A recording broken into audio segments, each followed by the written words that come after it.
Assalamualaikum warahmatullahi wabarakatuh.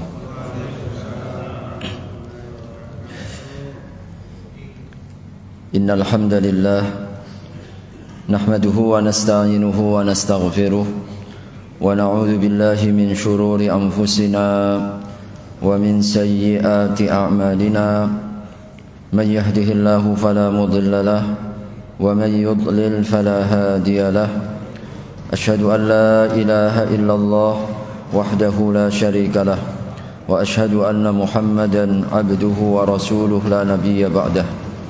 Allahumma salli ala nabiyyina Muhammad wa ala alihi wa sahbihi wa sallim ajma'in. Amma ba'du. Pertama-tama marilah kita panjatkan puji serta syukur kehadirat Allah Subhanahu wa taala atas rahmat serta taufik kepada kita bersama di kesempatan malam hari ini. Kita dapat hadir kembali dalam majelis kajian syarah kitab Riyadhus Shalihin karya Imam An-Nawawi rahimahullahu ta'ala.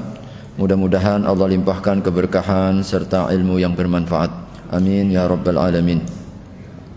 Salawat serta salam tidak lupa mari kita sampaikan kepada Nabi Allah Muhammad sallallahu alaihi wasallam, keluarga, para sahabat, serta seluruh umatnya hingga akhir zaman. Hadirin rahimakumullah, masih dalam babus sabr, bab sabar, hadis yang ke-44. Wa an Anasin radhiyallahu anhu, dan dari sahabat Anas radhiyallahu anhu qala kana ibnun li Abi Talhah radhiyallahu anhu yashtaki, adalah anak dari Abu Talhah. Radhiyallahu anhu yashtaki, sedang merintih atau mengaduh ya. Jadi sedang dalam keadaan sakit. Fa kharaja Abu Talhata, maka kemudian Abu Talhah sang ayahanda ini ada keperluan dan urusan untuk keluar. Dalam satu riwayat beliau berjihad. Faqubidas sabiyyu, lalu kemudian anaknya yang sedang sakit itu meninggal. Falamma raja'a Abu Talhata, maka tatkala Abu Talhah sang ayahanda ini pulang, qala, maka beliau bertanya, ma fa'ala bini, apa yang dilakukan oleh putraku? Qalat Ummu Sulaim, jadi berkatalah Ummu Sulaim, yaitu istri Abu Talhah, wahia Ummus Sabi, sedang dia adalah ibunya anak ini. Huwa askanu makana, jawabannya adalah dia lebih tenang dari sebelumnya.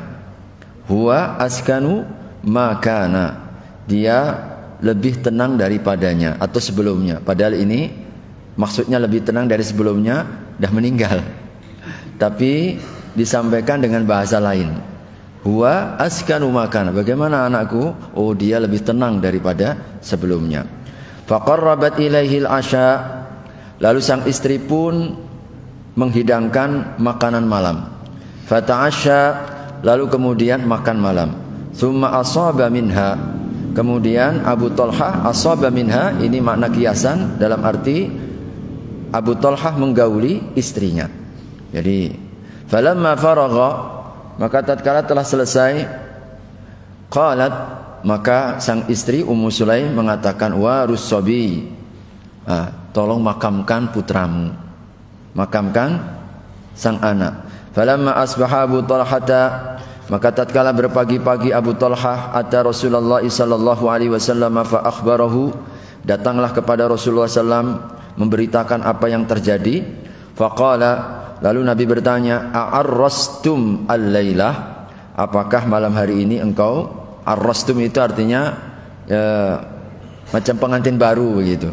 Jadi a'arrastum al-lailah, apakah kalian malam hari ini bergaul suami istri, bahasa mudahnya begitu. Qala na'am, ya. Qala, maka Nabi kemudian mendoakan, Allahumma barik lahuma, ya Allah mudah-mudahan engkau berkahi keduanya malam hari semalam itu. Fawaladat ghulaman, maka kemudian dari pergaulan suami istri malam hari itu maka sang istrinya ini yaitu mengandung dan melahirkan seorang putra.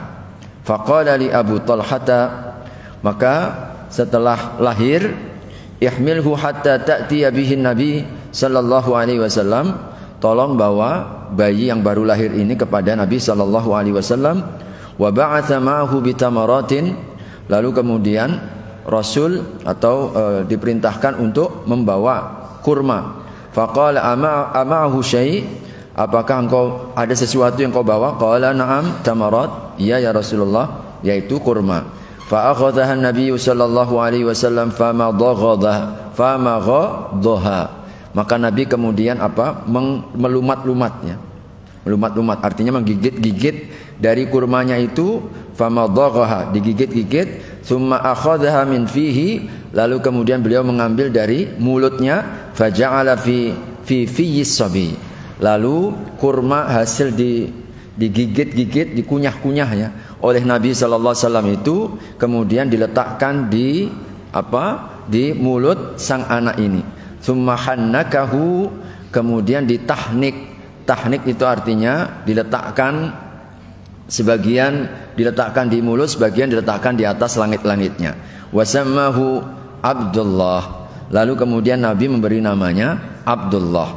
Muttafaqun alaih, hadis ini dikeluarkan oleh Imam Bukhari dan Imam Muslim. Wa fi riwayatin li Muslim, wa fi riwayatin lil Bukhari, dan dalam riwayat Abu Bukhari, qala Ibnu Uyainah, Ibnu Uyainah mengatakan, faqala rajulun minal ansar, maka kemudian seseorang laki-laki dari kalangan Ansar mengatakan, fara'aitu tis'ata auladin, maka aku melihat dari bayi yang terlahir ini yang didoakan Nabi lalu kemudian ditahnik oleh Nabi ini, kata sahabat Ansar mengatakan, aku melihat lahir daripadanya 9 orang putra, kulluhum qad qara'ul Qur'an, semua putra-putranya hafal Al-Qur'an seluruhnya, yakni min auladi Abdullahil Maulud, yaitu putra dari Abdullah yang didoakan Nabi, ya Allah berkahi malam harinya tadi. Wa fi riwayatin Muslim, dan dalam satu riwayat Imam Muslim, mata ibnun li Abi Talhah min Ummi Sulaim, adalah meninggal putra dari Abu Talhah dari Ummu Sulaim. Faqalat li ahliha, kemudian ibunya mengatakan kepada keluarganya, la tuhadditsu Aba Talhah bibnihi, jangan ada yang menceritakan apapun kepada Abu Talhah suaminya, hatta akunu ana uhadditsuhu, sehingga aku yang ingin menyampaikannya. Faja'a, datanglah Abu Talhah setelah bepergian, faqarrabat ilaihi asya'an, lalu kemudian didekatkan makan malam, fa'akala wa syariba, lalu makan dan minum, thumma tasanna'at lahu ahsana ma kanat tasna'u qabla dzalik, kemudian beliau berhias dengan sebaik-baik berhias, fawaqa'a biha, kemudian sang Abu Talhah menggauli istrinya Ummu Sulaim, falamma an ra'at annahu qad syabi'a wa asaba minha qalat, maka tatkala dah selesai, beliau sudah kenyang dan beliau sudah lepas menggauli istrinya itu, qalat ya Aba Talhah, wahai Abu Talhah, ara'aita law anna qauman a'aru ariyatahum ahla baitin fatalabu ariyatahum, wahai Abu Talhah, bagaimana pendapatmu kalau ada orang yang meminjamkan pinjaman, ada barang yang dipinjamkan, lalu kemudian dia menarik kembali pinjamannya, alahum yamna'unahum, adakah kita menolaknya? Qala, Abu Talhah menjawab, la. Faqalat fahtasib ibnak, maka mohonlah kepada Allah pahala daripada anakmu. Qala faghadiba, maka Abu Talhah pun kemudian marah. Tsumma qala, kemudian mengatakan, taraktini hatta idza talattaqtu tsumma akhbartini bibni, jadi engkau meninggalkan memberitahukan aku sehingga sampai sudah talattaqha itu macam tangan ini, hati ini dah kotor begitu ya, bercampur dan lain sebagainya, baru kau beritakan tentang berita anakku. Fantalaqa hatta Rasulullah sallallahu alaihi wasallam fa akhbarahu bima kana, maka Abu Talhah pun pergi berangkat menghadap Rasul dan menceritakan apa yang terjadi. Faqala Rasulullah sallallahu alaihi wasallam, Rasul kemudian menjawab, barakallahu fi lailatikuma, mudah-mudahan Allah memberkahi malam harimu tadi. Qala fahamalat, lalu kemudian Ummu Sulaim hamil dari pergaulan pada malam hari itu. Wa qala wa kana Rasulullah sallallahu alaihi wasallam fi safarin wa hiya ma'ahu, Dan adalah Rasulullah dalam satu perjalanan sedang Ummu Sulaim yang sedang mengandung itu bersama Nabi dan yaitu suaminya Abu Talha. Wa kana Rasulullah sallallahu alaihi wasallam idza atal Madinata, adalah Rasulullah kalau bepergian dan hendak memasuki kota Madinah, pulang ya, la yatruquha turuqan. Beliau itu tidak tiba-tiba saja begitu. Jadi tidak tiba-tiba nongol. Nah, sebelum beliau menyampaikan berita. Itu maknanya la yatruquha turuqan. Beliau beritahu, nanti saya jam sekian akan pulang. Itu maksudnya memberitahukan. Fadanau minal Madinati, maka ketika dah dekat dari kota Madinah, fadarabahal makhad, ternyata Ummu Sulaim ini datang sakit perutnya mau melahirkan. Fahtabasa 'alaiha Abu Talha, maka kemudian Abu Talha fahtabasa ya. Abu Talha ini kemudian terhenti, tidak bisa melanjutkan. Wantalaqa Rasulullah sallallahu alaihi wasallam. Lalu Nabi sallallahu alaihi wasallam melanjutkan perjalanan. Qala, kemudian sang perawi mengatakan, yaqulu Abu Talha. Abu Talha kemudian mengatakan, innaka la ta'lamu ya Rabb annahu yu'jibuni an akhruja ma'a Rasulillah idza kharaja wa adkhula ma'ahu idza dakhala. Wahai Rabb, beliau ketika terhenti karena istrinya sakit mau melahirkan, beliau kemudian berdoa di hadapan Allah, wahai Tuhanku, Engkau mengetahui, ndaklah aku ini bersama Nabi dalam satu perjalanan, ndak keluar kecuali bersamanya, ndak masuk kota Madinah kecuali bersamanya. Wa qadistu bihtu bima tara. Ya Allah, aku sungguh terhenti karena urusan istriku yang mau melahirkan ini di tengah jalan. Taqulu Ummu Sulaim, kamu kemudian Ummu Sulaim mengatakan, ya Abi Talha, ma ajitul lati kuntu ajid. Wahai Abu Sulaim, wahai Abu Talha, dah sakit lagi. Tiba-tiba sakitnya hilang, tidak sakit lagi. Ma ajidu ma alladhi kuntu ajid. Aku tidak menemukan lagi sakit yang barusan aku keluhkan. Intalaqa fantalaqna. Maka kemudian Abu Talha pun bisa pergi bersama Nabi. Beliau keluar bersama Nabi, mau masuk kota Madinah bersama Nabi. Wa darabahal makhadu khina qadima fawaladat ghulaman. Dah sampai di kota Madinah, lahir. Dari masuk kota Madinah terlahir. Fawaladat ghulaman, lalu lahirnya seorang anak laki-laki. Faqalat li ummi, lalu kemudian ibuku yaitu Anas bin Malik berkata kepadaku, ya Anas, la yurdi'uhu ahadun hatta taghduwa bihi ala Rasulillah.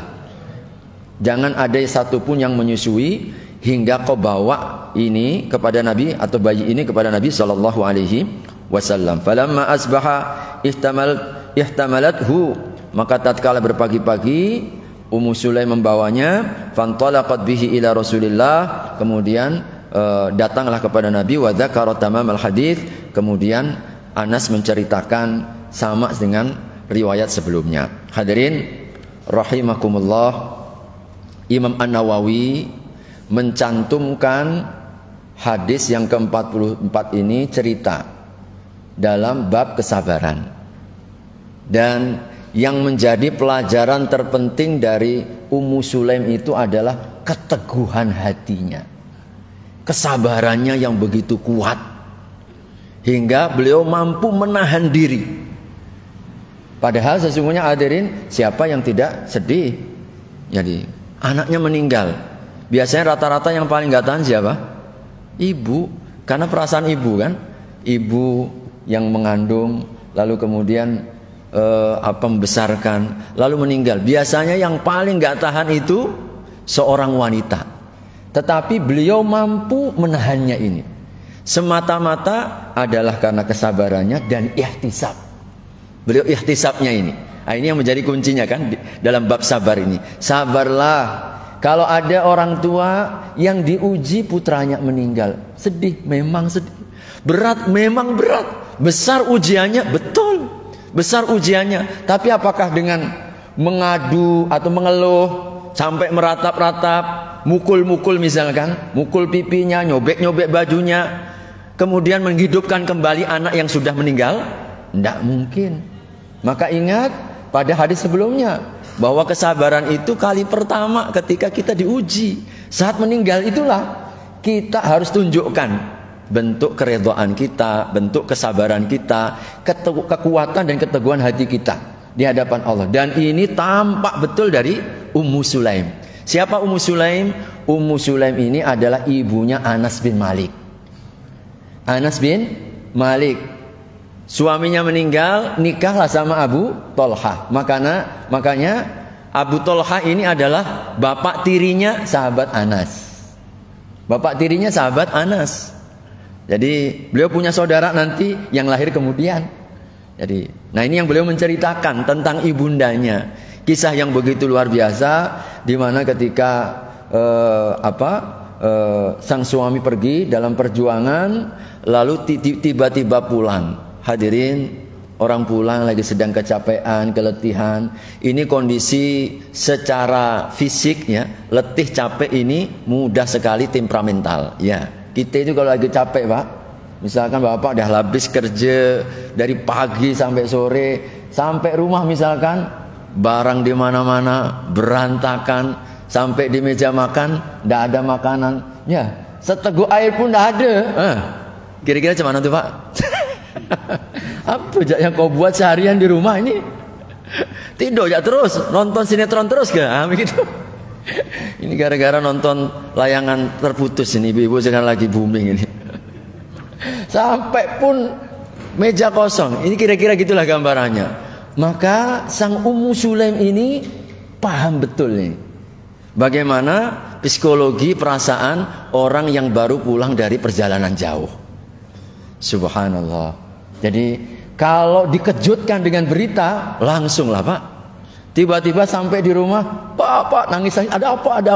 Misalkan orang kalau nggak sabar Pak ya, meraung-raung, ini perasaan suami udah letih fisik, tambah lagi letih non fisiknya. Gimana ini? Bisa disalah-salahkan. Kau ini ibu yang nggak bertanggung jawab. Apa aja yang kau lakukan sampai anak meninggal begini, yang disalah-salahkan. Tapi subhanallah, kecerdasan seorang Ummu Sulaim.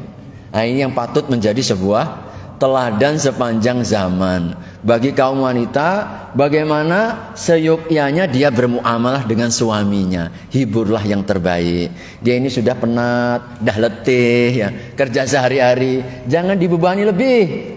Sampai di rumah hiburlah dengan hiburan yang baik.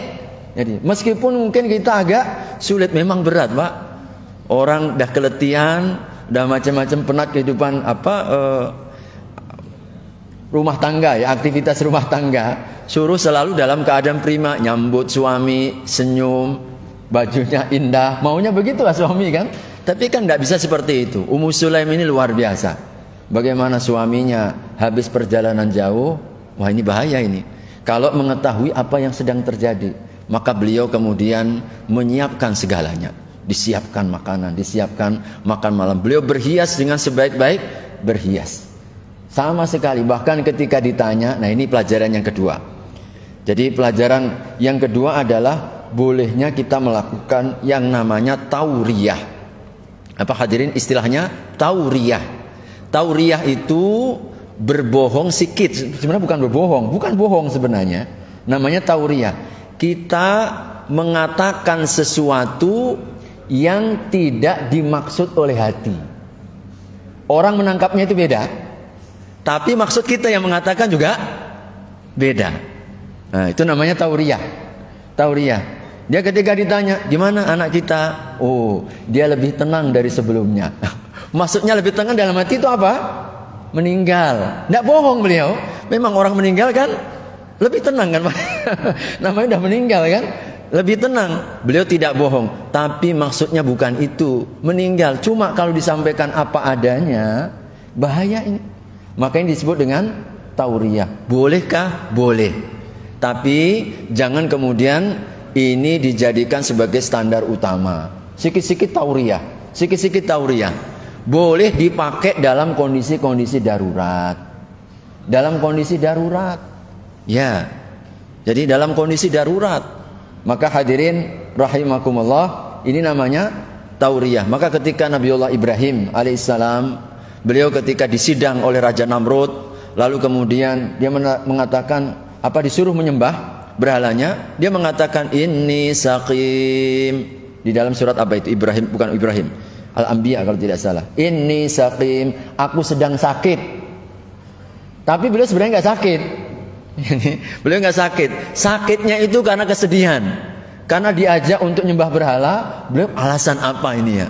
Yang sekiranya saya bisa berkelit, tapi orang nggak sadar. Inni saqim, aku sedang sakit. Maksudnya apa? Hatiku lagi sedang bersedih, sakit ngelihat kalian ini pada nyembah berhala. Itu maksudnya. Tapi yang difahami oleh bala tentara yang menyisir suruh semuanya penduduk menyembah berhala itu, oh dia lagi sakit, ditoleransi. Maka ini tidak masalah. Itu namanya tauriyah ya, berbohong untuk tujuan kebaikan. Sama hadirin kalau misalkan kita tahu ada orang yang hendak menzolimi saudaranya. Jadi kita tahu ini orang menzolimi saudaranya. Lalu saudara kita itu menitipkan barangnya ke kita, hartanya, takut karena kezoliman dia. Ini orang suka ngerampas barang sembarangan. Lalu tiba-tiba orang itu datang ke kita. Kau tahu nggak? Ada titipkah barang? Kita boleh mengatakan, tidak ada itu sedikit pun di sisiku. Tidak ada sedikit pun. Itu namanya tauriyah. Jadi tauriyah, kita mengatakan sesuatu untuk menyelamatkan orang. Jadi niatnya yang kita katakan berbeda dengan apa yang dikatakan. Jadi apa yang diniatkan. Sama juga Nabi Ibrahim ketika beliau memiliki Siti Saroh. Siti Saroh ini hadirin digambarkan wanita yang sangat cantik. Sangat cantik. Suami pertama daripada Nabiullah Ibrahim alaihissalam, yaitu ibunda dari Nabiullah Ishak. Sangat cantik, dan ketika melewati kota Mesir, Raja Mesir ini pokoknya kalau ada wanita cantik langsung dirampas. Diberitahukanlah, ternyata Nabi Ibrahim datang. Diberitahukan ada orang cantik itu, orang cantik betul. Wah, dengar wanita cantik langsung panggil itu orangnya. Dipanggil, dihadapkan, yaitu Siti Saroh dengan Nabiullah Ibrahim alaihissalam. Ketika kemudian ditanya, jadi apakah itu istrimu? Enggak, saudaraku. Dia mengatakan saudaranya. Sebab kalau dia istri orang langsung dirampas. Itu kerjaannya. Jadi saudaraku. Setelah selesai, abang tadi kenapa bilang saudara? Iyalah, kau kan saudaraku seiman. Jadi itu juga bahasa namanya tauriyah. Apa yang diucapkan beda dengan dimaksudkan untuk menyelamatkan. Kalau ada maslahat. Maka begitulah juga Ummu Sulaim ini. Ummu Sulaim mengatakan, askanu makan. Dia lebih tenang daripada sebelumnya. Tapi maksudnya adalah apa? Meninggal. Nah, ini tidak bohong dan tidak dusta. Hadirin, ini hukumnya boleh kita untuk apa? Tauriyah. Kemudian juga hingga luar biasanya Ummu Sulaim ini sampai suasana kesedihan siapa yang tidak sedih itu mampu beliau mensuasanakan kondisi sehingga suaminya tidak sedikit pun merasa bahwa sedang terjadi sesuatu. Setelah selesai, Masya Allah, barulah kemudian beliau sedikit memberikan prolog tadi. Bang, cemanalah kalau ada orang titip barang tuh. Ini kan bahasa lembut Pak ya. Kalau ada orang titip barang, boleh orang itu mau ngambil barang, kira-kira abang cemana itu? Ya kita harus balikkan lah, nggak boleh lah kita marah. Betul kan Pak ya? Betul lah, kita ada orang titip barang, Pak, titip Pak sebentar Pak ya, motor saya mau ke sebelah aja sebentar. Nggak mungkin lah kita orang balik mau ngambil motor, bang, saya mau ngambil motor. Apa motor mau diambil? Kita marah-marah, kau ini siapa kan begitu kan? Sama. Ketika dikasih pengantar ini, abang, kira-kira kalau ada orang nitip kita barang mau diambil, marah enggak kita? Enggaklah marah. Begitulah anak kita diambil oleh Allah yang punya. Subhanallah. Enggaklah bisa marah Pak. Gimana mau bisa marahin kan? Udah dikasih pengantar yang luar biasanya. Istri yang luar biasa tahan, membuat sang suami pun teredam begitu ya. Dalam saat-saat dalam kondisi sulit sekalipun. Subhanallah. Ini pandainya seorang istri untuk memilih kata-kata dan mensuasanakan keadaan agar tidak menjadi tidak menjadi lebih besar. Jadi jangan malah didramatisir. Ini kadang-kadang perkara kecil dibuat jadi besar. Mestinya perkara besar itu tolong tenang. Sebab kita ini kalau nggak tenang pun tidak akan merubah keadaan. Tidak ada lain kecuali bersabar dan ikhtisab kepada Allah Subhanahu wa taala. Dan Rasul sallallahu alaihi wasallam ini, diantara juga dalam riwayat ini kita dapatkan bukti kenabian Nabi sallallahu alaihi wasallam. Doa Nabi itu mustajab. Ketika beliau diceritakan apa yang sedang terjadi, Nabi nggak memarahi istri Abu Thalhah, bahkan mendoakan, mudah-mudahan Allah berkahi malam harimu. Berkahnya doa Nabi hamil tuh, Pak. Ummu Sulaim hamil. Subhanallah, berkahnya itu. Beliau hamil, tidak hanya hamil, lahir seorang anak laki-laki. Dari anak yang hamil laki-laki yang disebut oleh Nabi Abdullah ini, 9 putranya Abdullah semuanya hafiz Quran. Para ulama dikatakan, sebagaimana Ansor tadi dalam riwayat Bukhari, ini adalah berkahnya doanya Nabi. Itulah doanya Nabi sallallahu alaihi wasallam. Maka Nabi kalau sudah mendoakan, pasti Allah akan kabulkan. Diberkahi, berkah. Salah satu keberkahannya apa? Subhanallah. Apa yang tidak lebih membawa keberkahan hadirin? Anak-anaknya dimudahkan hafal Quran semua. Dimudahkan oleh Allah hafal Quran semua. Dari apa? Dari Abdullah ini. Siapa anak yang terlahir ya? Dari doanya Nabi ketika dilaporkan apa yang sedang terjadi pada waktu malam musibah itu. Hadirin rahimakumullah, di samping itu kita juga mendapatkan di dalam riwayat ini, hadirin, salah satu sunnah Nabi sallallahu alaihi wasallam, yaitu ketika kita dengan bayi yang lahir itu ada tahnik istilahnya. Tahnik, melumat-lumat kurma, lalu kemudian kunyahan kurma kita itu diberikan kepada mulut seorang bayi. Jadi seorang bayi. Memang para ulama berbeda pendapat, apakah ini kekhususan Nabi ataukah agar sekiranya yang pertama kali masuk ke dalam perut itu yang manis-manis. Yang manis-manis. Bagi yang mengatakan bahwa ini kekhususan Nabi, maka tidak perlu ada tahnik pada umat yang lain. Sebab Nabi SAW itu berbeda dengan kita, di mana beliau ludahnya berkah, Pak. Ya kan? Ludah Nabi berkah, beda dengan ludah kita, Pak. Jangan ditanya ludah kita, Pak. Kalau ludahnya Nabi memang berkah, tapi ludahnya kita enggak, beda. Para sahabat itu kalau Nabi berwudu berebut, Pak, sisa wudunya Nabi. Itu dalam hadis Imam Ahmad disebutkan. Berebut untuk apa? Sisanya wudu Nabi sallallahu alaihi wasallam. Ini kekhususan Nabi. Sampai Ummu Salamah itu beliau suka mengumpulkan keringatnya Nabi. Keringatnya Nabi dikumpulkan, ditempatkan, lebih wangi daripada misik. Ini, Pak, kalau keringat kita, apalagi dari ketiak kita, Pak, dikumpulkan sama istri kita. Bukan seperti minyak misik, Pak. Pingsan itu orang ciumnya kan. Masya Allah. Ini kekhususan Nabi. Beda. Bahkan juga sebagian para istri Nabi, dan itu terdapat dalam riwayat-riwayat, mengumpulkan rambut Nabi. Rambut Nabi dikumpulkan, kadang-kadang dimasukkan ke minuman, lalu digoyang-goyang, diminumkan bersama untuk apa? Istishfa. Maka para ulama katakan ini bagian dari kekhususan Nabi. Berarti kalau kekhususan Nabi tidak boleh kita contoh. Jangan ya kita kemudian, nih sendalku berkah ini, cium ya itu sendalku. Tidak bisa, Pak. Tidak bisa. Ini sarungnya berkah ini. Asik kita sekarang bentar-bentar, berkah. Apanya ya berkah itu? Jadi kan, jadi beda kita dengan Nabi SAW, ya, Nabi SAW. Maka yang mengatakan bahwa ini kekhususan Nabi, tidak ada tahnik. Tetapi kalau memang tidak ada kekhususan, jadi, dan ini pendapat yang lebih kuat, bahwasanya tahnik ini disunnahkan, boleh. Tetapi jadi kalau seorang bayi cukuplah orang tuanya, nggak usah orang lain. Makanya saya kadang-kadang ada yang datang ke rumah, berapa kali datang ke rumah, Ustaz minta tahnik. Saya katakan, ibu lebih utama, ibu bapaknya dan ibunya ya. Doanya ibu, jangan ludah saya. Ludah saya nggak ada papanya kan, begitu kan?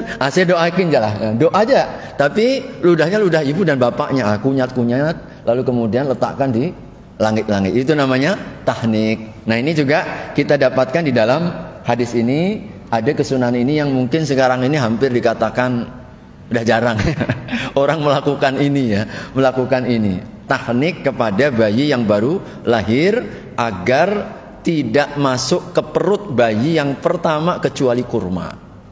Karena ternyata kurma itu membawa keberkahan. Lalu yang kedua, hadirin yang berikutnya juga selain tahnik adalah memberi nama. Nah, Nabi SAW selepas Nabi tahnik, ya ditahnik oleh Nabi, kemudian diberikan kurma hasil kunyahan Nabi, maka Nabi kemudian memberikan nama, diberi namalah Abdullah. Maka Abdullah ini saudara tiri, jadi seibu tapi beda bapak, dari sahabat Anas bin Malik. Jadi Anas bin Malik punya saudara tiri namanya Abdullah. Abdullah ini yang pada waktu sahabat Anas sudah bisa disuruh-suruh, ketika lahir bawa ajak ke Rasulullah untuk minta tahnik dan memberi nama. Nah, ini sunnah untuk memberi nama. Diberilah nama oleh Nabi Abdullah. Maka sebaik-baik nama itu sesuatu yang disandarkan kepada Allah. Abdullah, Abdul Karim, Abdul Aziz dan seterusnya. Jadi yang disandarkan itu yang paling utama ya. Ya minimalnya yang mengandung hadirin makna-makna yang bagus, makna-makna yang baik. Jadi jangan asal sembarang nama. Asal ketemu di Quran dikasih nama, tidak tahu namanya misalkan apa, Jahannam. Kasih nama Jahannam baik. Ada Quran itu Pak Ustaz. Ibu tahu nggak artinya Jahannam itu apa? Jangan kita nih ambil. Nabi SAW dulu pernah ada orang yang dikasih nama Abul Khail. Bukan Abul Khail ya? Ya Abul Khail atau apa? Bapaknya kuda begitu atau apa? Dikasihlah nama Nabi Abul Khair. Ini bapaknya kebaikan. Nah, begitu boleh dirubah. Karena nama itu adalah harapan dan doa. Setiap orang mengundang kita misalkan Ahmad yang terpuji, itu doa itu. Itu doa Ahmad, Abdurrahman, hambanya Ar-Rahman yang disayangi. Maka mudah-mudahan disayang sama Allah Subhanahu wa ta'ala. Maka minimal nama itu nama yang kalau tidak Abdullah, Abdurrahman atau yang lain, maka kita minimalnya yang baik-baik. Jadi yang baik-baik. Siapa namanya? Ini Selamat. Nah, insyaallah Selamat ini kan masih Selamat ini kan bagus, masih namanya itu bagus begitu ya. Namanya bagus ya. Jangan sampai nama itu orang asing. Nama orang asing apalagi hadirin kalau nama itu adalah nama yang populer dengan orang-orang kafir. Enggak boleh kita menyerupai mereka. Man tasyabbaha biqaumin fahuwa minhum. Barang siapa yang menyerupai satu kaum maka khawatir digolongkan mereka. Nama-nama orang kafir enggak usahlah dipakai. Jadi, siapa namanya? George siapa misalkan begitu ya. Sekarang itu pokoknya orang yang nyentrik ya gitu kan. Aduh nggak jelas siapa ini namanya. Orang ini jelas pandai ini. Masya Allah. Maka hati-hati. Nama yang terbaik adalah doa dan harapan kita kepada Allah Subhanahu wa ta'ala. Maka hadirin, ini diantara bentuk yang Rasulullah Sallallahu Alaihi Wasallam sampaikan kepada kita. Hadirin, ini diantara faidah ya dari hadis ini. Saya sampaikan berikutnya hadis yang ke-45. Wa an Abi Hurairah radhiyallahu anhu, dari sahabat Abu Hurairah radhiyallahu anhu, anna Rasulullah sallallahu alaihi wasallam qala, sesungguhnya Rasulullah sallallahu bersabda, laisa syadidu bisur'ah, tidaklah orang yang kuat itu orang yang mengalahkan pegulat. Jadi innamas syadidu, orang yang kuat itu sesungguhnya alladzi yamliku nafsahu indal ghadab, yaitu orang yang mampu mengendalikan dirinya saat dia marah. Muttafaqun alaih, disepakati oleh Imam Bukhari dan Imam Muslim. Satu lagi hadis yang hampir senada, wa an Sulaiman ibn Surat radhiyallahu anhu, dan dari Sulaiman bin Surat radhiyallahu anhu qala, beliau berkata, kuntu jalisan ma'an nabi, aku pernah duduk di sisi Nabi sallallahu alaihi wasallam, wa rajulani yastabbani, kemudian ada dua orang yang saling mencela, saling mencaci, saling menghina ya, di antara keduanya.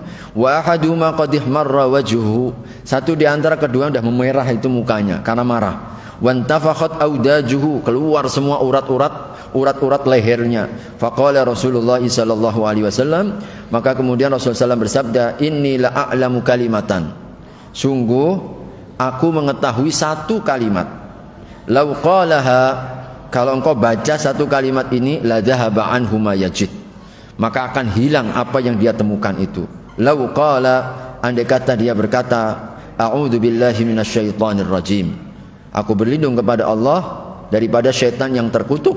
Dhahaba minhu ma yajid, maka dia pasti akan hilang dari apa yang dia ketemukan, yaitu puncak marahnya itu. Faqalu lahu, lalu kemudian mereka mengatakan kepadanya, inna nabiyya sallallahu alaihi wasallam qala, sesungguhnya Nabi telah menyuruhmu kepada untuk membaca ta'awwadz billahi minasyaitonir rajim. Kau berlindunglah daripada syaitan yang terkutuk. Muttafaqun alaih, disepakati oleh Imam Bukhari dan Imam Muslim. Hadirin, hadis 45 ini mengisyaratkan bentuk kesabaran yang lain. Bentuk sabar adalah mengendalikan saat amarah. Ya, ternyata orang yang mampu mengendalikan saat marahnya ini termasuk disebut oleh Nabi yang terkuat. Bukan orang yang paling kuat, orang pemenang tinju, pegulat ke orang yang paling kuat secara fisiknya, ya. Tidak. Ternyata yang kuat itu adalah mereka yang mampu menahan amarah. Maka hadirin rahimakumullah, amarah ini adalah daripada syaitan. Sehingga dalam hadis berikutnya tadi dari Salman bin Surat, Nabi sallallahu alaihi wasallam memberikan resep. Kalau sedang marah, bacalah ta'awudz. Sebab marah itu daripada syaitan. Jadi marah itu daripada syaitan. Maka Nabi SAW pernah ditanya, ya Rasulullah, ausini, berilah aku wasiat. Cukup satu wasiat Nabi, la taghdab, kau jangan marah. Ya Rasulullah, zidni, tambahkan lagi, la taghdab, jangan marah. Tambahkan lagi, ya Rasulullah, la taghdab, jangan marah, walakal jannah, bagimu surga. Subhanallah. Hadirin, Nabi dalam riwayat yang lain juga menyebutkan, barang siapa yang mampu menahan marahnya saat dia mampu, kita ini mampu melampiaskan marah kita, lalu kita mampu mengendalikan, kelak pada hari kiamat Allah akan menyuruh di hadapan seluruh makhluknya. Bayangkan hadirin, lagi pas berkumpul semua makhluknya, lalu kita dipanggil. Apa tidak istimewa ini? Sangat istimewa. Kita mendapatkan VIP, dipanggil duluan ini. Pada saat semua makhluk dikumpulkan, lalu apa? Dipersilahkan untuk memilih bidadari mana saja yang kita pilih, yang kita mau. Subhanallah. Maka kalau kita ingat ini, mudah-mudahan lebih terkendali. Sayang nanti dapat bidadari ini. Jadi nggak usah dilampiaskan, nggak usah dilampiaskan demi bidadari nanti. Nah, untuk mengendalikan itu salah satu juga disebutkan oleh Nabi Sallallahu Alaihi Wasallam. Baik, hadirin rahimakumullah. Ada pertanyaan mungkin? Tidak ada. Saya lanjutkan. Hadis yang ke-47. Oh ya, ini tadi yang saya sampaikan ya. Ternyata sudah ada. Hadis yang ke-47. Wa an Mu'adz bin ibni Anas radhiyallahu anhu anna Nabiyya sallallahu alaihi wasallam qala, "Man kadzama ghaidhan." Nah ini, barang siapa yang mampu mengendalikan marah. Hadirin, wa huwa qadirun ala ayyun fidahu. Sedang dia mampu untuk melampiaskan. Nah, mampu ini karena memang kita berada pada posisi lebih. Beda Pak ya. Kalau kita ini marah, tapi posisi kita memang tidak memungkinkan karena kita bawaan. Dimarahin sama dosen, yakin itu mahasiswa dimarahin sama dosen, rasanya marah juga itu. Dongkol, jengkel, pengen balas, tapi kan kita mahasiswa kan begitu kan? Atau kita ini anak buah ya. Bosnya marah-marah ya, kita diam, iya. Padahal dalam hati ini gerundel juga itu ya. Rasa marah, ini berarti bukan itu. Jadi marah kita mampu, misalkan seorang suami yang bisa saja melampiaskan marahnya kepada istri. Seorang orang tua yang mungkin jengkel dengan anaknya mampu melampiaskan kepada anaknya. Seorang bos pimpinan mampu melampiaskan kepada bawahannya, karyawan-karyawannya. Ya, seorang dosen mampu melampiaskan amarahnya kepada mahasiswanya, tapi dia tahan. Nah ini. Apa kata Nabi? Da'ahu Allahu ta'ala ala ru'usil khalaiqi yaumal qiyamah. Kelak pada hari kiamat Allah akan undang, seru dia di hadapan seluruh makhluknya. Si fulan dipanggil, tiba-tiba orang masih nunggu hisab, kita didahulukan, Pak. Kita didahulukan. Apa enggak istimewa ini? Hatta yukhayyirahu minal huril ain masya. Sampai dipersilahkan untuk memilih bidadari mana saja yang ia inginkan. Rawahu Abu Dawud wa Tirmidzi wa qala haditsun hasanun. Adalah riwayat Abu Hurairah dan Abu Dawud dan At-Tirmidzi dan dikatakan hadis hasan. Wa Nabi Hurairah radhiyallahu anhu qala, dan dari sahabat Abu Hurairah radhiyallahu anhu, anna rajulan qala lin nabi, adalah seseorang bertanya kepada Nabi, ausini, tolong wasiatkan kepadaku. Qala, maka Nabi menjawab, la taghdab, janganlah kau marah. Faraddada miraran, Nabi terus mengulang, la taghdab, la taghdab, diulang-ulang terus. Qala la taghdab, rawahul Bukhari, diriwayatkan Imam Bukhari. Hadirin, kita patut mencontoh ya. Dan ini dalam hadis-hadis yang sahih. Nanti silahkan dicek, insyaallah bisa dipertanggungjawabkan hadisnya. Bagaimana betapa Nabi SAW kemampuan untuk mengendalikan yang luar biasa. Tatkala sedang ada rapat kejamuan, sama-sama ada sahabat berkumpul bersama Nabi SAW. Bayangkan ya, kalau kita bayangkan kita posisinya sebagai seorang presiden, lalu kemudian menteri-menteri berkumpul, kita gubernur. Di sana ada pejabat-pejabat datang berkunjung ke rumah untuk mendiskusikan sesuatu. Tiba-tiba, pas dalam kondisi seperti itu, Siti Aisyah banting piring, Pak. Tek, begitu, Pak. Subhanallah. Coba kita bayangkan dalam posisi itu. Subhanallah. Kalau boleh marah, hak. Kau buat malu, Jak, begitu kan? Ada orang banyak begini mempermalukan aku di hadapan pejabat-pejabat ini. Kalau kita begitu. Tapi Nabi orangnya santai betul. Silahkan dicek dalam sejarah Nabi SAW, itu akan kita dapatkan. Jadi subhanallah, beliau hanya mengatakan, ibumu lagi sedang cemburu. Dah, titik. Ibumu sedang cemburu. Tidak ada kata-kata umpatan, hardikan, apalagi dibalas misalkan piring terbang, piring jatuh terbang kena mukanya istri kita. Tidak. Nabi hanya mengatakan santai, mengatakan ibumu lagi sedang cemburu. Sudah selesai. Wanita kadang begitu, Pak. Kalau lagi sedang cemburu begitulah ya. Jadi biasanya kalau di madu ya biasanya biasanya begitu ya, cemburunya ini. Nah, hadirin rahimakumullah, kadang-kadang kita ini bayangkan Nabi dalam posisi itu ya. Nabi pun juga pernah, hadirin, beliau di suatu ketika lagi sedang di atas onta, tiba-tiba dari belakang ada orang Arab Badui narik sorban Nabi sampai merah itu di lehernya. Sambil minta, Muhammad, minta apa yang Allah berikan kepadamu. Udahlah minta, nggak pakai gelar lagi. Nama Nabi yang langsung disebut, mintanya caranya kasar. Udah kasar, namanya nggak pakai bapak ke Nabi ke Rasul ke enggak. Caranya udah kasar, kata-katanya kasar, minta lagi. Tapi Nabi SAW sedikit pun gak ada marah. Beliau tengok ke belakang, malah senyuman. Umar yang marah. Umar bin Khattab yang ada di sampingnya marah, luar biasa. Gara-gara marahnya Umar kepada sang Arab Badui, tambah kau 2 dinar. Dikatakan, gara-gara apa ya harus 2 dinar? Gara-gara kau marahin dia itu. Dia ketakutan itu, suruh nambahin 2 dinar. Yang marah bukan Nabi, yang paling layak marah Nabi ya. Tapi yang marah malah Umar, subhanallah. Maka kadang-kadang kita ini kalau melihat kehidupan Nabi, bercermin kita ini, agar adalah rasa malu kita ya kepada Allah Subhanahu wa taala. Yang mudah-mudahan hadirin, insyaallah ini semua menjadi keteladanan bagi kita dalam kesabaran, pesan-pesan Nabi, petunjuk-petunjuk Nabi yang menjadikan ya kita dalam hidup ini memiliki kekuatan. Dan salah satu kekuatan kaum mukminin ini adalah kesabaran saat kita diuji, misalkan yang berat seperti tadi, putranya meninggal, atau kita sedang menghadapi kondisi-kondisi yang membuat kita naik pitam. Di situ sabar, ternyata sabar. Orang menahan diri dari kemarahan itu orang yang sabar. Ingat, orang yang paling kuat, saya kuat, saya kuat. Jangan marah, sebab ketika marah terlampiaskan, hadirin, semua bisa terjadi. Bahkan sampai membunuh istri. Ya. Kita kemarin dapat berita, udah lama ya berita ya. Di mana itu, Banjar Serasan ya. Suami membunuh istrinya gara-gara dimakan api cemburu. Setelah mau dipenjara, dia baru nyesel, nangis. Ya begitulah, Pak. Penyesalan itu di ujung, bukan di pertama. Gara-gara kita dimakan nafsu tadi itu. Setan menguasai kita. Apa yang di tangan ini bisa berubah semuanya menjadi bencana.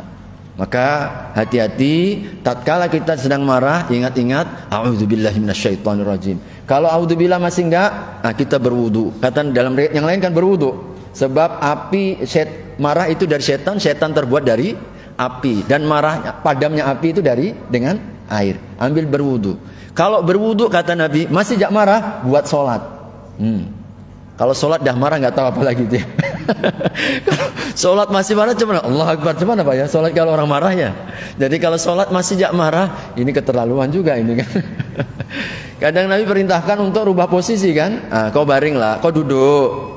Kalau duduk masih enggak, baring. Kalau baring masih marah ya surapa, tunggurup kata apa begitu ya.